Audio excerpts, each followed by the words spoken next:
It is almost autumn. I think I like this one. This was a good one. Sometimes, like John Denver said, some days are diamonds. And I just wanted to do an autumn scene. I have a poem in today's video called To Autumn by John Keats, who lived like 1790, I think he was born 1795. Yep, that's why I just found it in there.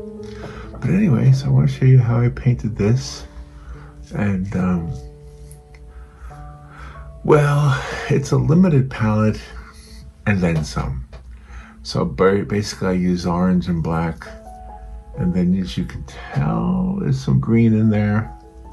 So, and of course some white. And it's not as limited as the previous two, but it's still limited. And I think I'm kind of liking the idea of limited palette paintings. Maybe I'm going through a period of time where limited palette paintings are kind of my thing.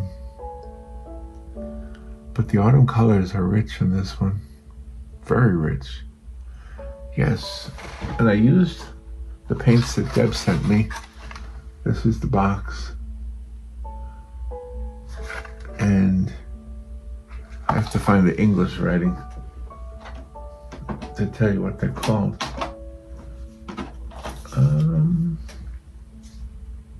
Oh my gosh, what are they called again? Mai Kai or something? Oh. Let's see. Yeah, Mai Lang. They're called Mai Lang. I might be mispronouncing that, Mai Lang. But anyway, it came in a beautiful box. I love the box. Do you know Robin's mother has painted a parrot like that in watercolor, and she has the painting hanging in her bathroom. She's an amazing artist. The only thing is, I wish she would paint more. You know, she's 91, and once in a while she'll paint, but not very often. Okay. All right, well, let me tell you let me show you how I did this one, and we'll begin the video right now. Thanks for watching. All right, good morning. Let's do another landscape, and this time let's put a person in it.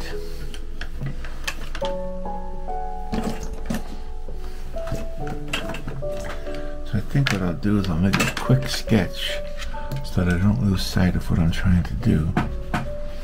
And I think just a little hint of a person sitting here.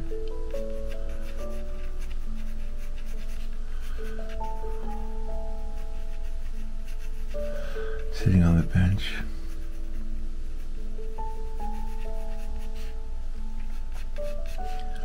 Just a little hint of like a backlit, you know, like this little bench here on the lakeside.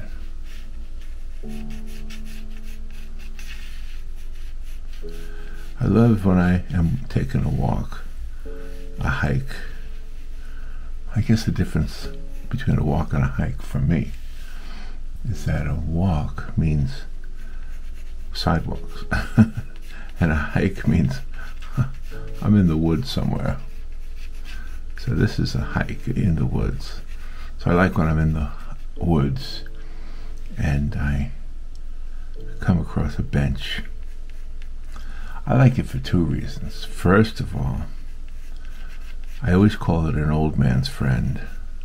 I always call the bench the old man's friend.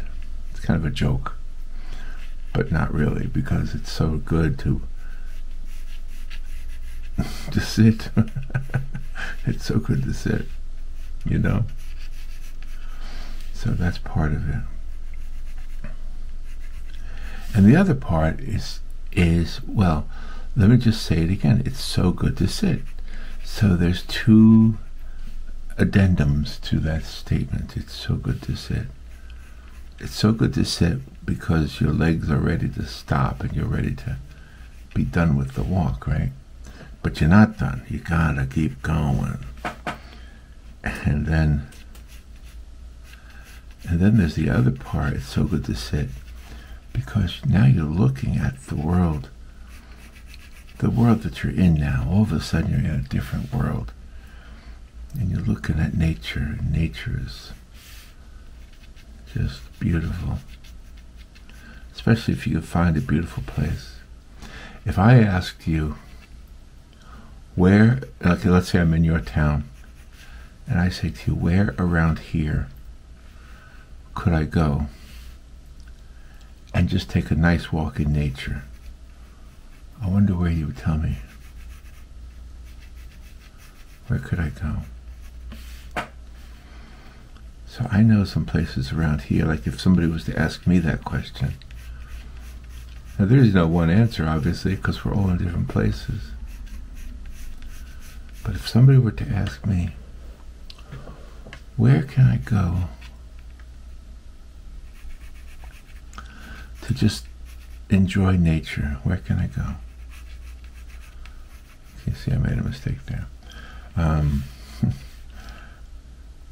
If you're in your own town and you know your own town, then you know where you can go. There's probably a one place that comes to mind, or maybe a dozen places. And if you're in a city, like New York City, let's say, you might say Central Park. And if I was here in this city of Ocala, Florida, I wouldn't name the park. No, because the park, we do have some beautiful parks here. But if you really want to experience nature here, you go to a state park. Yeah, I guess I have to differentiate between state parks and like local in-town parks. Yeah, let me differentiate between that. So yes, I might exactly tell you to go to a state park. Where would you go to sit to look at nature? Or where would you go to walk to experience nature? Oh, absolutely. I would tell you some state parks. I guess I was thinking in terms of, when I was saying Central Park, it made me think of like the city parks.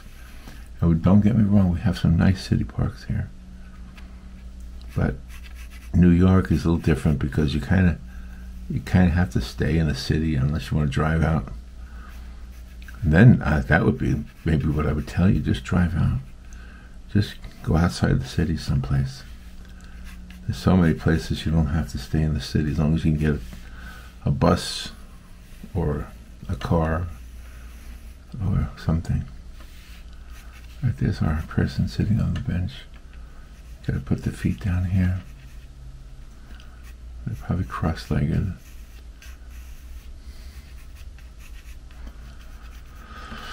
So today is Wednesday, and it's the 18th. It's the 18th of September. So yeah, the autumn is getting near. I have a poem about the autumn, and I want to share that with you. It's by John Keats. John Keats is a poet from a very long time ago. I can't remember what years he lived. All right. So we're gonna make the other side of this lake, just to give us some guidelines here.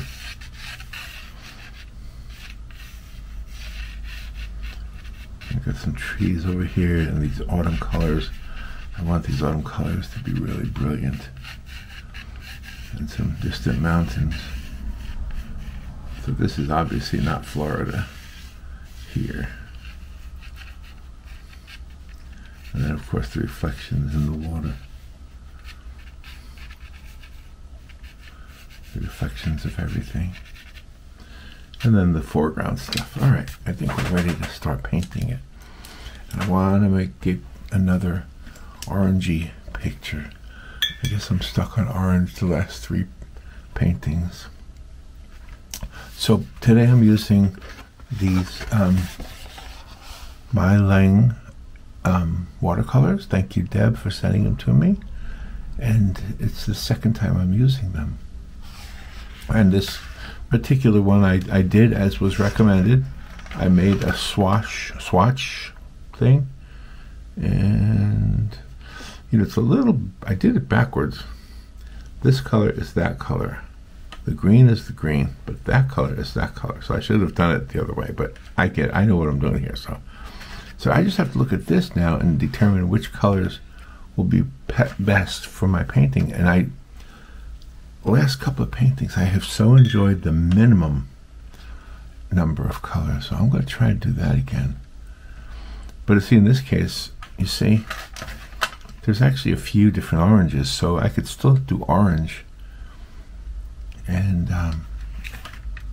not necessarily use one pan, but you know what I'm saying. All right, let's get this color going here. I have had so many black and white pictures I've had to do lately. Oh my goodness. They're really no easier than pictures in color. And I'm talking about assignments, like jobs, you know, where a publisher will contact Robin, and Robin tells me what we need to do, and that's kind of how we supplement our income. You want me to talk about that a little bit?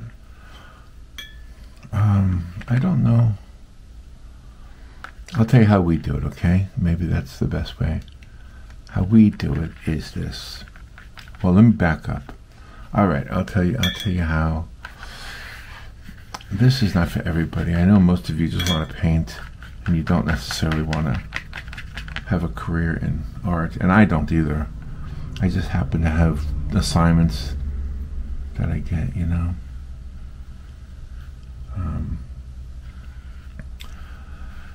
So go back in time. I'm going to go back in time with you and explain how this happens for me. The first thing I did was I created a portfolio, and in the early days the portfolio was a physical portfolio, and you take the portfolio to the different potential employers, and in my case it was simply like advertising agencies. I wasn't really trying to be a fine artist, I was just trying to be an illustrator. And I got very, very, very little work. Oh man. That's why I worked in radio. Because I honestly didn't get much work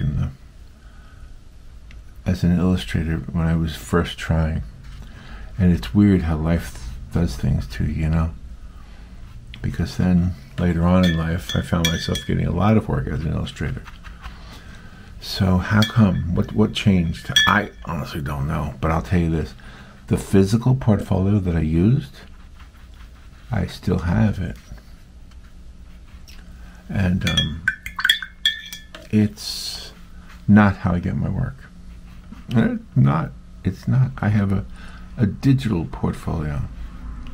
So where's the digital portfolio? Well, I have a couple of them, but I think I get most of my work from my Fine Art America site.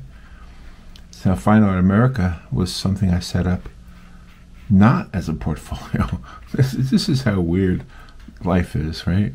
I did not set it up as a portfolio.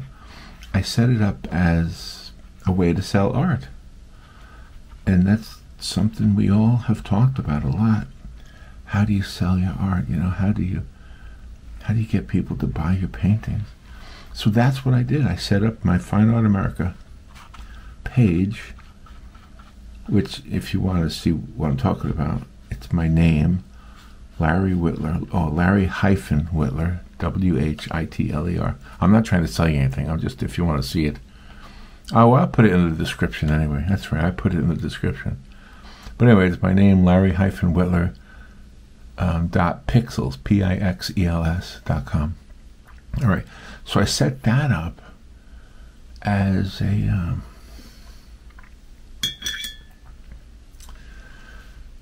way to sell art, not as a way to get jobs. Okay. Whoops. What am I doing here? Oh, that's right. It's backwards. I forgot. I did not do it as a way to get jobs. I did it as a way to sell art. Well, life is weird. Things happen. And before I knew it, I was getting requests. Is it possible for you to paint this picture as an illustration for a book I'm working on, blah, blah, blah. And I get these emails. And at first I said to Robin, I don't know if these people are real or not. So she would contact them. I know. I did. I asked Robin to contact them. And I'm going to add a little green to here, I think. She would find out that they were indeed legitimate. And in fact, they weren't even authors. They were publishers. All right? Now, that's the beginning of the trail here. So the publishers were writing to me, and then Robin would respond to them. And because Robin is the more business-minded one of us. And she would get back to me and she'd say, oh, they just want some pictures for this or that. And well, some of the early things were cows in a field, just cows. I drew some pictures of cows. I am not making this up. $100, I think it was. I got paid $100 to draw, like ink, pen and ink, draw pictures of cows. What? I said, okay, well, if we can, and this is before we retired, so I was working at radio, and I wasn't really needing the work as an artist, but I kind of liked the idea of working as an artist. I had always wanted to do that, but it didn't work out, and I ended up in radio, as I've just mentioned. But then after that, we kind of put the feelers out, and we got a couple of publishers who said, yes, send us a link to your portfolio.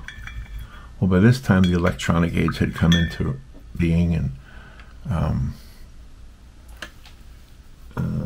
websites were popular, and we had the Fine Art America site. I've had that Fine Art America site for a very long time.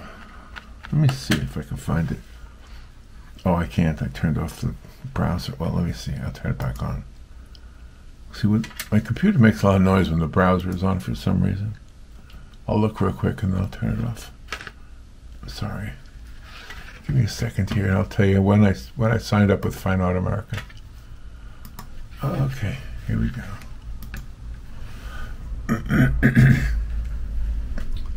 It'll tell me. It says it right in the corner. Here's my portfolio, my profile. It says I joined in 2008. Okay, so that's when I joined, was 2008. And that's when I got my first Fine Art America account. So we were getting requests for art from people who had seen the art on there, and so I was using that as a portfolio, and we were sending links to that to the different art buyers, not buyers, but how did I say it? It's like ad agencies, and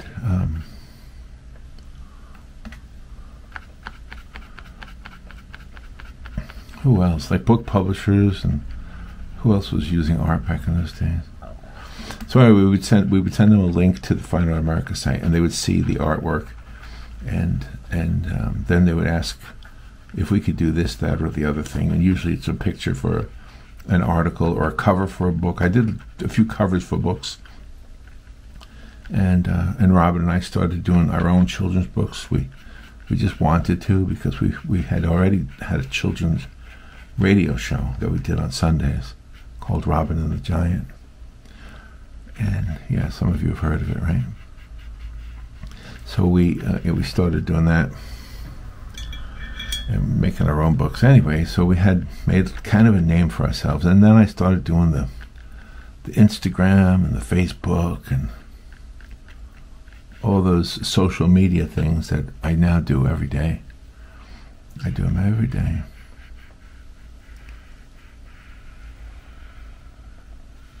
So once again, I'm going to tell you, I don't know what I'm doing here. I'm just making this up. I don't know. It's a little bit too red, maybe. That's all right. I'll tone it down. I just thought it'd be fun if I just used these orange and red colors.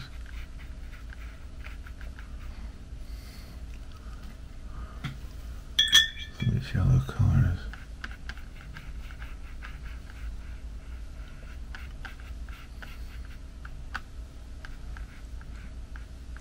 Make sure I keep that head right there. And so then, we send him the link to the Fine Art America, which became my portfolio. It was doing the same thing that I wanted the physical portfolio to do when I was much younger, but that physical portfolio didn't get me any work at all. By the way, as a side note, I want to tell you something. Do you know the artist Peter Max? Well, Robin and I interviewed Peter Max on the radio show. And he told us that his first work as an artist, he also was walking around, again, with a physical portfolio, an actual, taking around like a valise or a case, with a carrying handle and all that. And he was getting no work. And I could relate to that when he was telling us the story.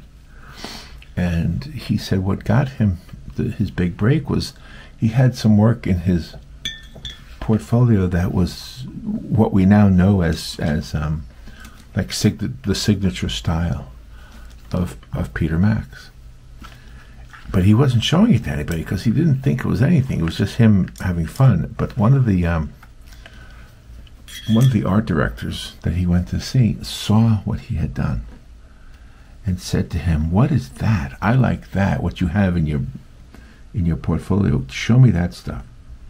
And so Peter Max showed him that, and the rest is history. Because after that, he made all of his artwork like that, and he had this style that was he was trying to hide it because he figured that was just him having fun. And the style that he was having fun with became the style he became famous for. And Robin and I spoke to him on the phone, but we also met him in person at an art gallery here in Florida. I think it was in Winter Garden. And it was a great experience meeting him, but I just enjoyed his story. And it's a good story to share with you if you're young and you're trying to make a career as an artist. I don't think carrying a physical portfolio around anymore is the way anybody does it. I don't think so. I think everybody has digital portfolios. But I will tell you something about today's world. I noticed this, okay, and this is for all of us old people. You probably don't need to hear any of this, but if you're young and you're looking to get work as an artist, I want to tell you something. I see a lot of places that are offering the same thing as Fine Art America, basically a place to sell your art. And they will tease you with the concept that if you put your art on their site, you will sell art. Now, is that a lie? No. They're telling you the truth. But you have to market it. You can't just put it on there. It's like building a store. If you build a store, let's say in the middle of the desert where there's no traffic, you have to get traffic to you. That's the key. You have to get traffic to come to you. And the way you do that in today's world is you just advertise. There's a scary word because advertising costs money. Well, what if it didn't? Or what if it didn't cost much money? What if you could do it with a very little money?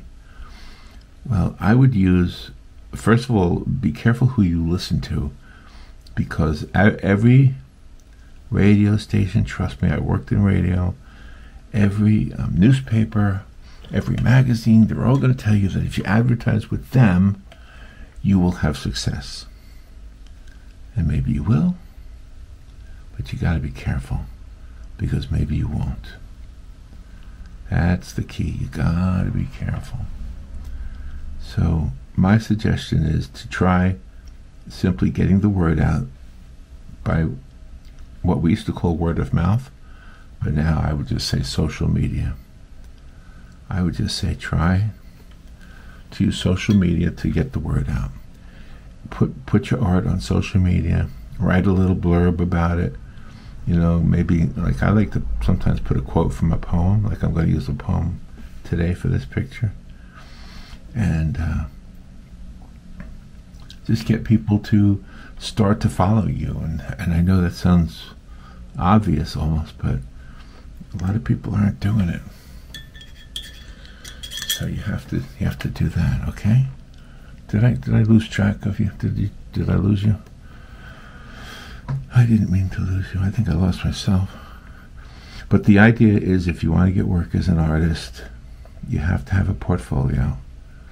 But it's not the old-fashioned portfolio. It's the new-fashioned portfolio. It's the one called the internet. Oh, and here's another thing. You could have a very affordable one. Again, I do not represent Fine Art America. I don't get paid by them. I don't have anything with them other than an account.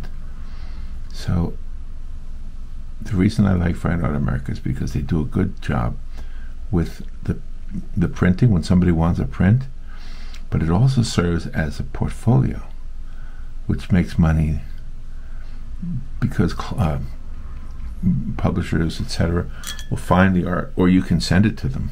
They don't just find it, by the way. You have to kind of send it to them. Say, here's my portfolio. And they'll see your art that way. But Fine Art America is only $30 a year, or something like that. A year. $30 a year. I'm telling you, you're going to be hard-pressed to find another site. Now, the other sites might tell you, yeah, you can do that, but nobody's going to come to your site. It's just going to be there. And, well, that's true. Nobody's going to come to your site. It'll just be there. They're not lying to you about that. But that's your job. Your job is to get them to come to you. Does that make sense? It's like if you have a store. Like I was trying to say, if you have a store in the desert, nobody's going to come to you because you're in the desert, okay? If you build a store in the middle of Fifth Avenue in New York, you're still not going to get business unless people know about you. People have a reason to come to you. So that's important to know, too. I mean, Lord & Taylor, and where was Lord & Taylor? Right across from the Empire State Building, right? Was that Fifth Avenue? I can't remember where that was. But they closed because nobody was coming to them. Times changed. So you have to do your due diligence and get people to show up at your door. And in this case, show up at your website. And there's two reasons to get them to come to your website. One is to buy your art straight out. Just buy a print or buy a shirt or buy a cup or buy something from that you have listed on your website. The other one is to just get them to look at your art and kind of browse as if they're at a gallery or at an art show, and then say, oh, I would like this artist to work for me. I would like this artist to create illustrations for my children's book. I would like this artist to do an article for my magazine. So those are the things that I'm trying to say to you. Alright, let me try to get this bench here.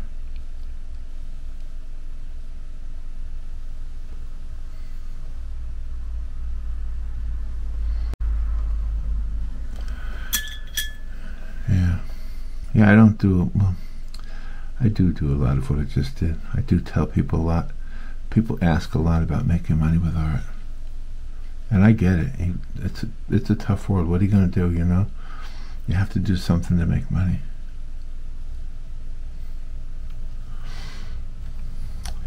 So, if you're not that way, if you're, like I am retired from radio, but right now, at this point, like today, I have a lot of I do have a lot of assignments right now, but today I'm going to be working on one of them. Yesterday, I had Robin told me we had a call from a publisher, who wanted some black and whites. That's why I have a lot of black and white work I gotta do. So I'll be doing that today. Alright, now I'm just putting a shadow underneath this bench. Maybe the illusion of some grass.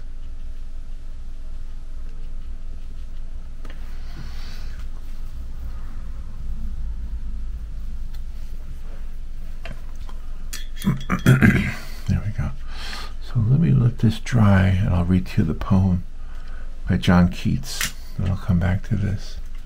So John Keats lived from 1795 until 1821. He was born in London on Halloween, October 31st, 1795. Here's his poem he wrote called To Autumn. Seasons of mists and mellow fruitfulness, close bosom friend of the maturing sun, conspiring with him how to load and bless with fruit and vines that round the thatch eaves run, to bend with apples the mossed cottage trees, and fill all fruit with ripeness to the core, to swell the gourd and plump the hazel shells with a sweet kernel, to set budding more, and still more, later flowers for the bees, until they think warm days will never cease, for summer has overbrimmed their clammy cells. Who hath not seen thee oft amid thy store?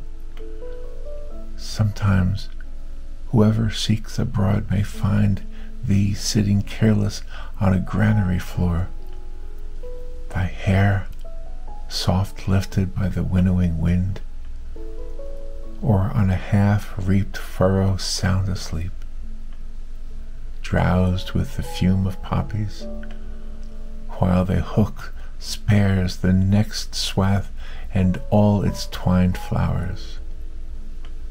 And sometimes, like a gleaner, thou dost keep steady thy laden head across a brook, or by a cider press, with patient look, thou watchest the last oozing hours by hours. Where are the songs of spring? Aye, where are they? Think not of them. Thou hast thy music too, while barred clouds bloom the soft dying day, and touch the stubble plains with rosy hue. Then in a wailful choir the small gnats mourn among the river sallows borne aloft, or sinking as the light wind lives or dies, and full-grown lambs loud bleat from hilly bourne, hedge crickets sing, and now with treble soft the redbreast whistles from a garden croft, and gathering swallows twitter in the skies.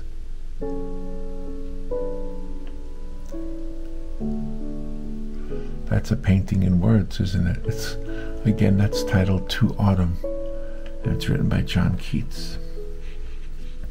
All right, let's get back to the painting and see how it's done, and see what else we can do to make it look better. We don't need the eraser anymore. And got a little bit of wetness still on the person in the picture. All right, I want to take a smaller brush now. This is a good one. This is one of the brushes that was sent to me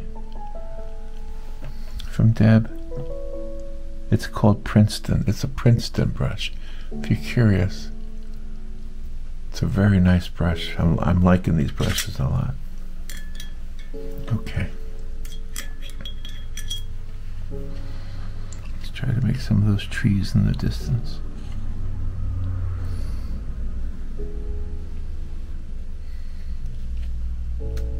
Let's see what we can do.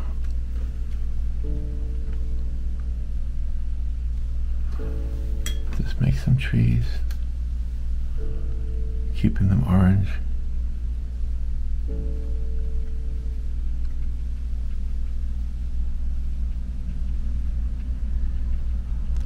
Across this lake where this lady is sitting, looking at the trees.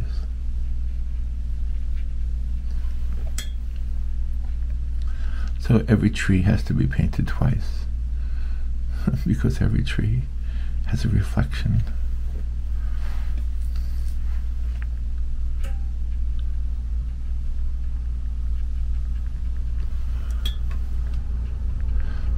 Get them all in there.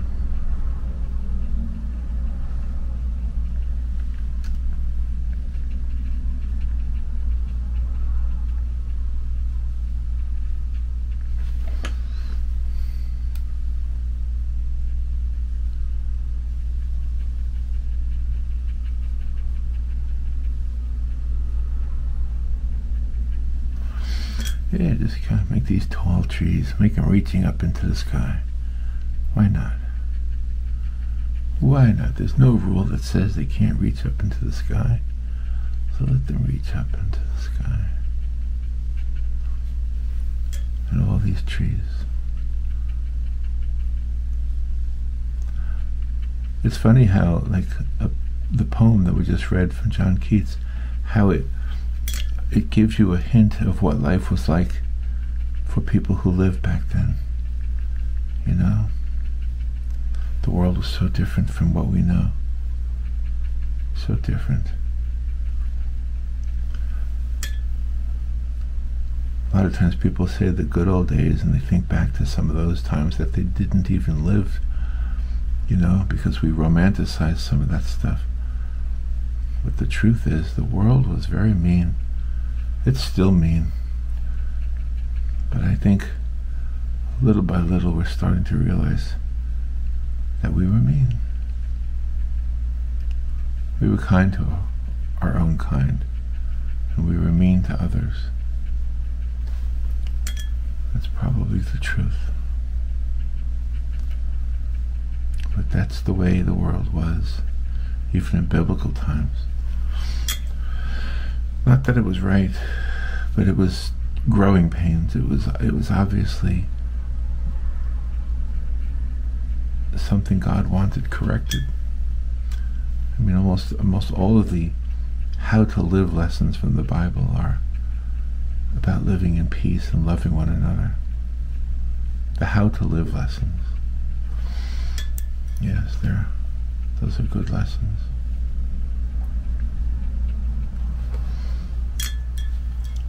Yeah, this lady's got a beautiful view from these trees over here.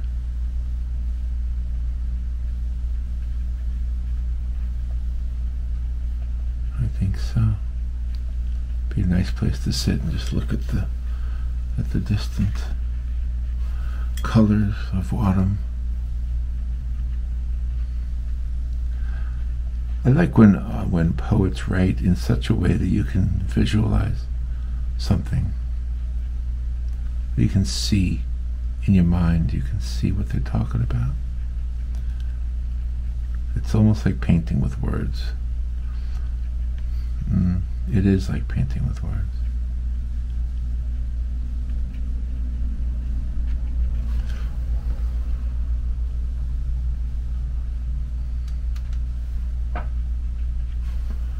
Get some of these darker browns over here, I think.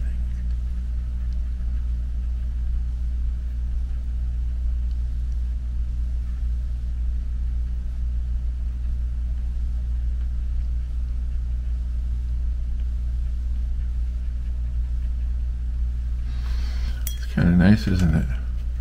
Just these distant trees.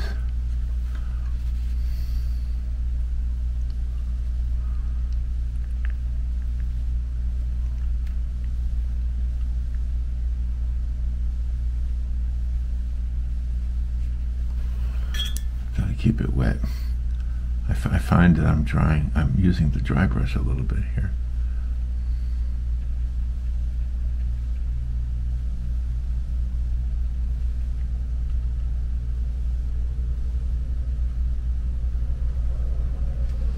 Just dabbing it around, spreading it around,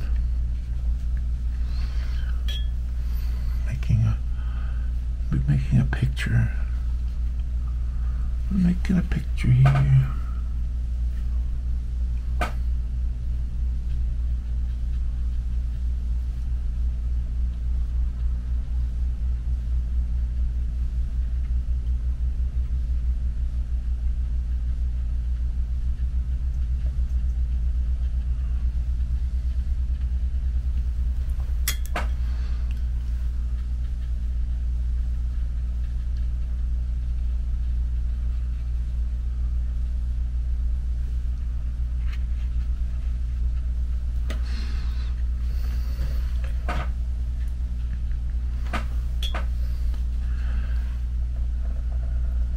What did I say? Today's Wednesday.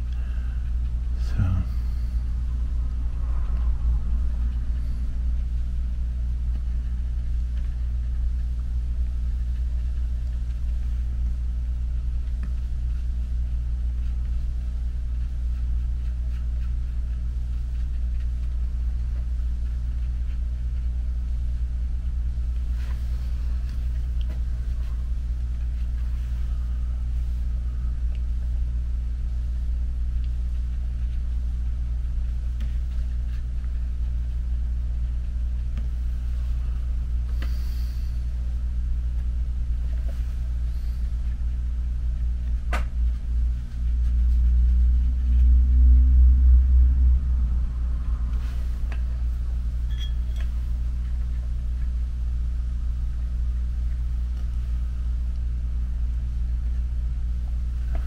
a little bit darker down here at the bottom.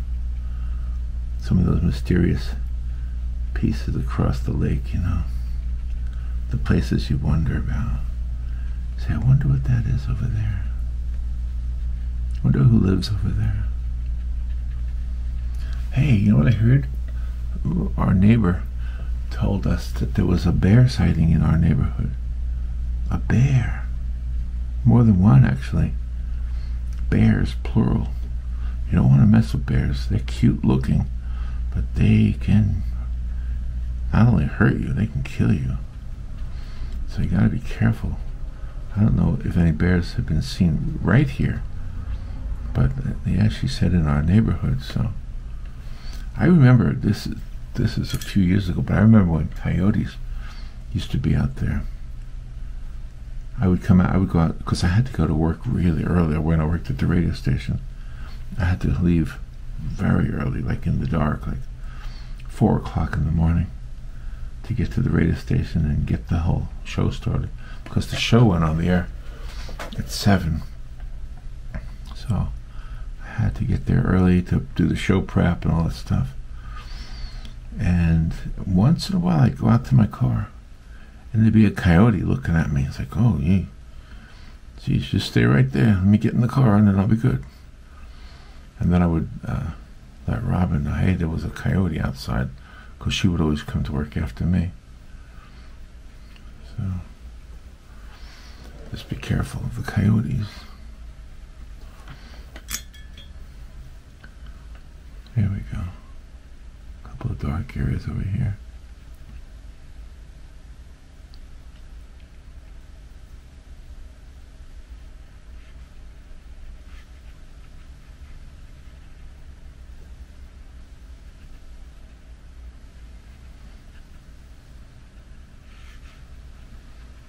Just a few. Like I say, some vertical lines sometimes make a big difference. So make vertical lines here and there, just kind of willy-nilly. Willy-nilly. My brother was named Bill. My father used to call him Willie. Sometimes. Call him. My father had a way of calling people by their wrong name. Like intentionally, like he just liked doing it. Not me so much. No, he didn't do that to me. I was either Larry or Lawrence. Lawrence when he was mad at me. Isn't it funny how when you get old, you think fondly. You think fondly. If you had a loving parent, I should make that as a part of this conversation. But if you had a loving parent, you actually think fondly about when they reprimanded you. Isn't that crazy? All right, let's add a tree here in the foreground. A tree that comes way up from the bottom. Let's see, right here by the edge of the water. Just starting a tree.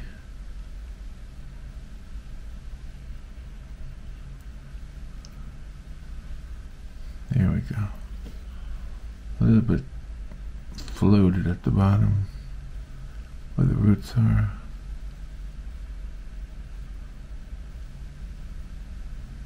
There we go.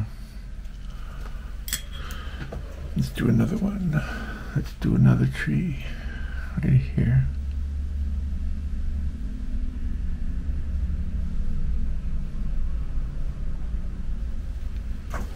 There we go. That's a good tree. It's the beginning of one. Now let's put some branches over here.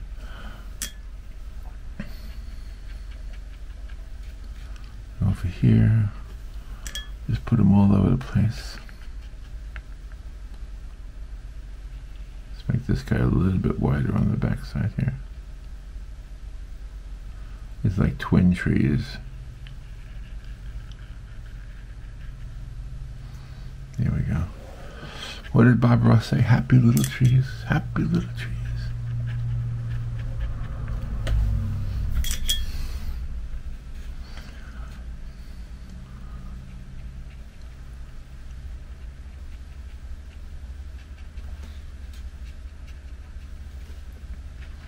Happy little trees everywhere. Happy little clouds, happy little trees. Happy accidents. That's my favorite. Happy accidents. I don't know if you guys saw the video. Rob and I went to Bob Ross's gravesite. And the experience was not expected. The experience that wasn't expected was I left after we visited Bob Ross's grave. I felt like I knew him a little bit because I never met him in person.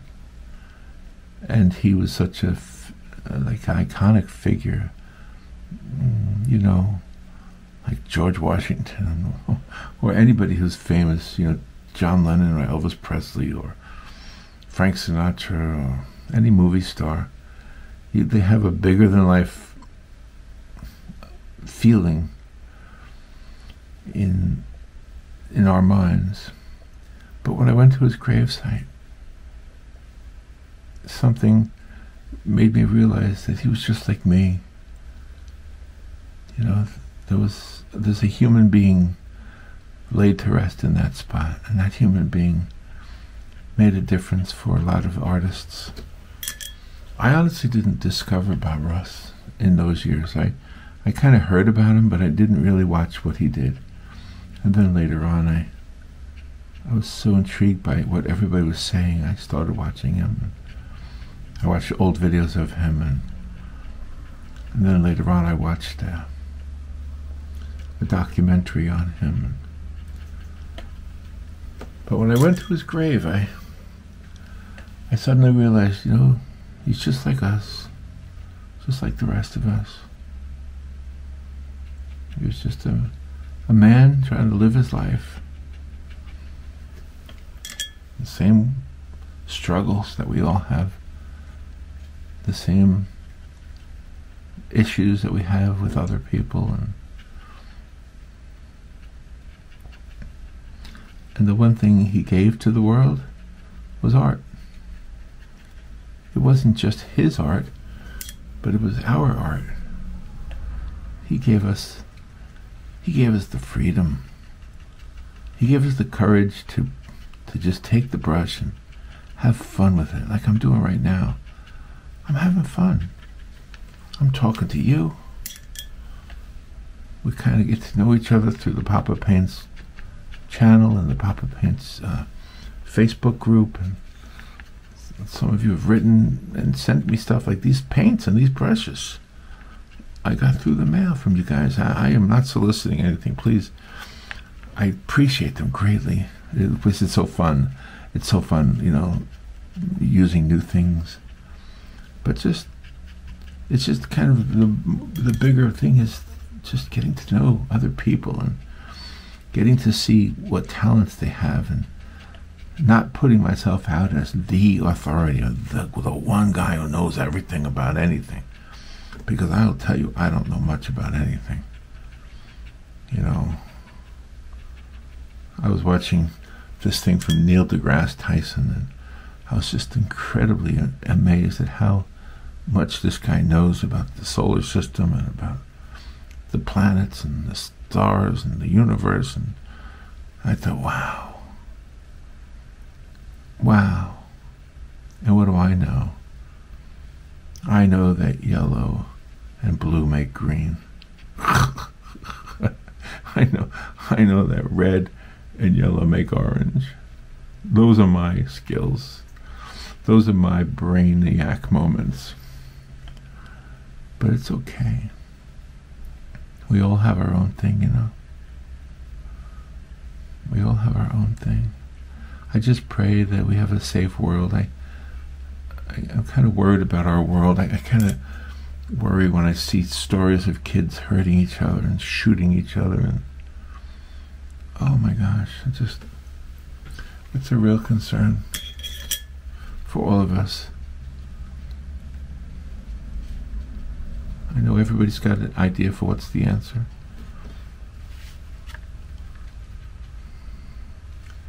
I don't think I know the answer, but yeah, I have my thoughts on it. But I don't know that I'm the right one.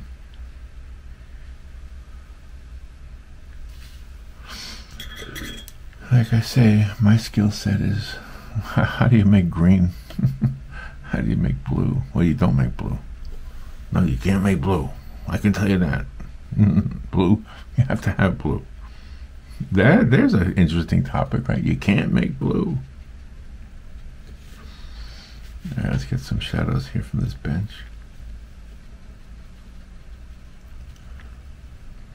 Let's get a few trees over here, a few limbs, some grass.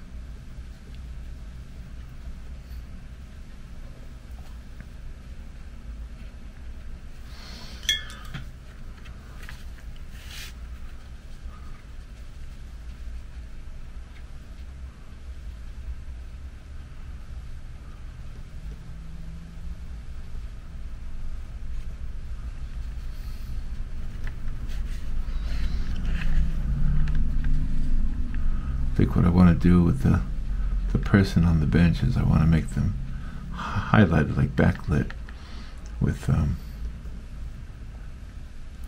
little bit of orange maybe. I don't know. I have to think about that. I don't want to make a mistake. I don't want to ruin it.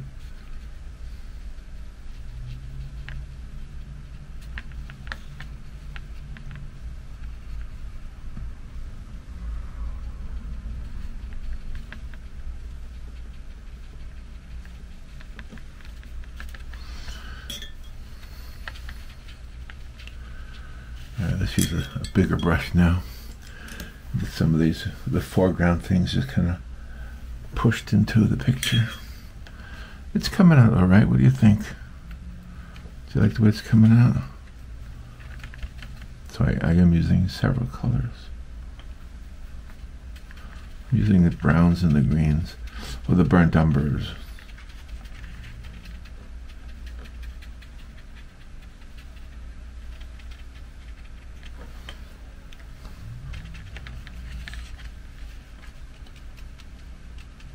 Just get this wet.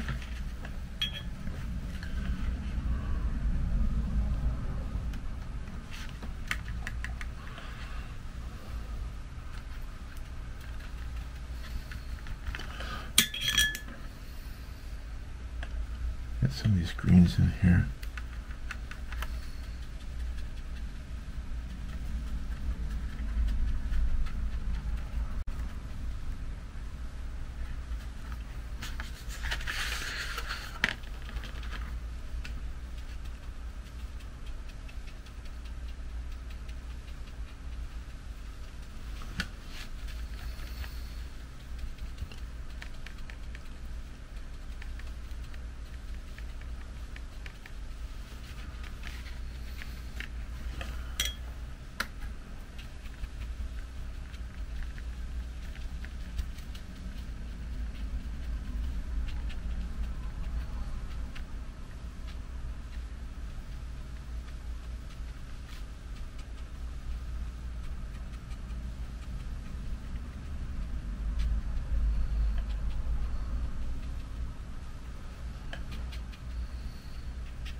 There. I think I'm starting to like it now.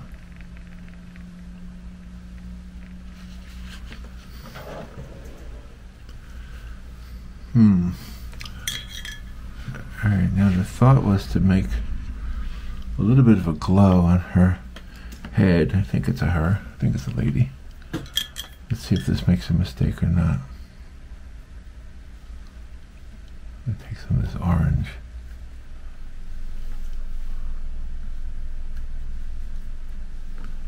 Alright, let me see.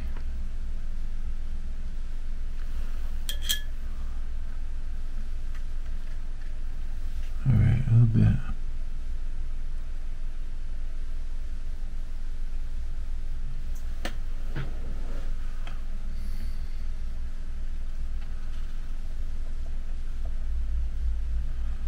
See, because I think the distant light would be reflecting off of her.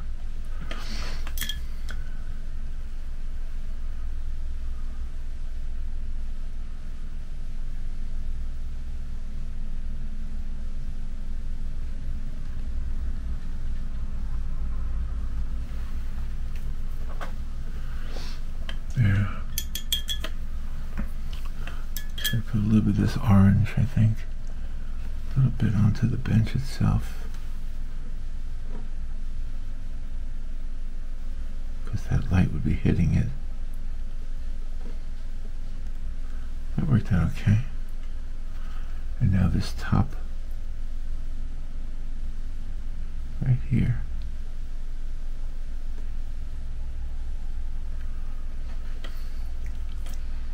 And now let's put some orange down here where the light is reaching the shore of the lake on her side.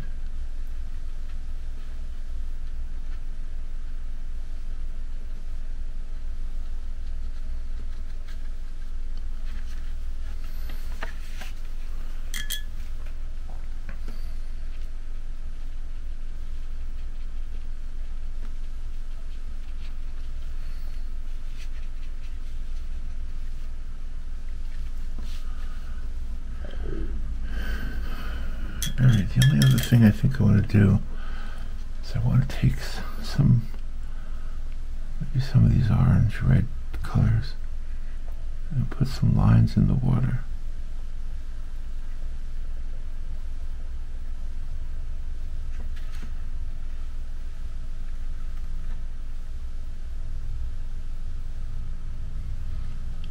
These are little tiny waves. The water's not completely still.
Move some of these reflections, borrow some of the color.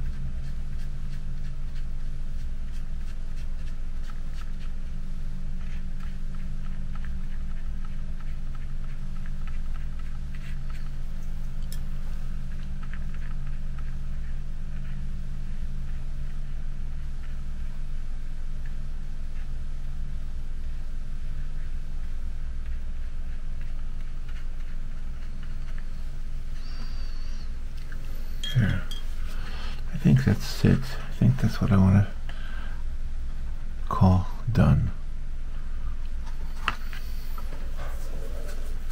What do you think? I'm tempted to use this, I'll be honest with you. I'm tempted to use this. I'm going to try it. Now, I'm not gonna corrupt the inside color. Deb told me to be careful not to do that. So I have a clean brush and a very small brush. I just think I want some highlights on her hair that I don't see. Oh, her shoulders. Some very light reflective light.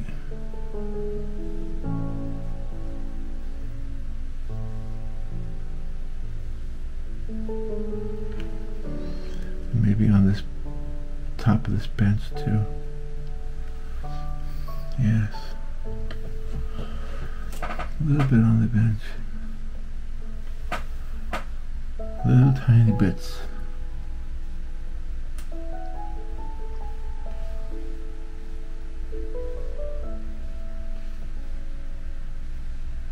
On the surface of the bench. Maybe even across the lake. Maybe even across the lake a little bit.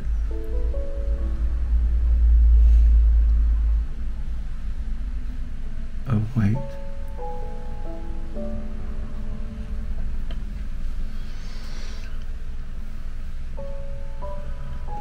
Just a little bit more right here maybe.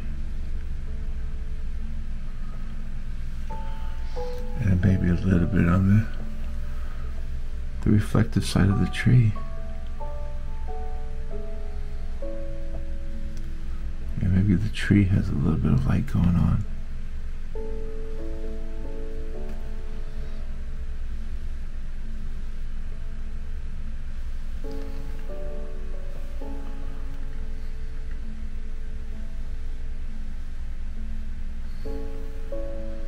A little bit.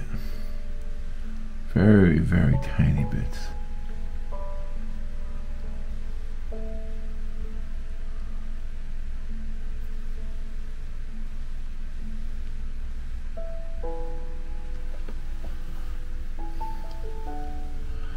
Alright, I think I made a mistake, and I'm going to fix it right now. I think it's this little area right here.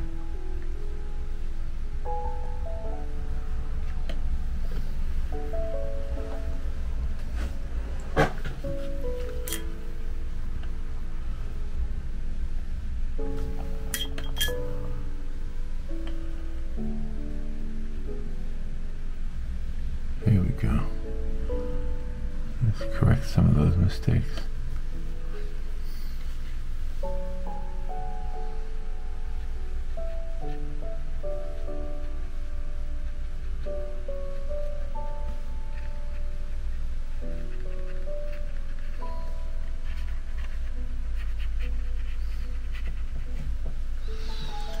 All right, let's fold it now and make it a card. And call the painting done. Alright, here we go. The hiker's friend is the bench. I kind of like that one. Alright, well, thank you for watching. Sorry this one took so long. I'll talk to you later. Bye.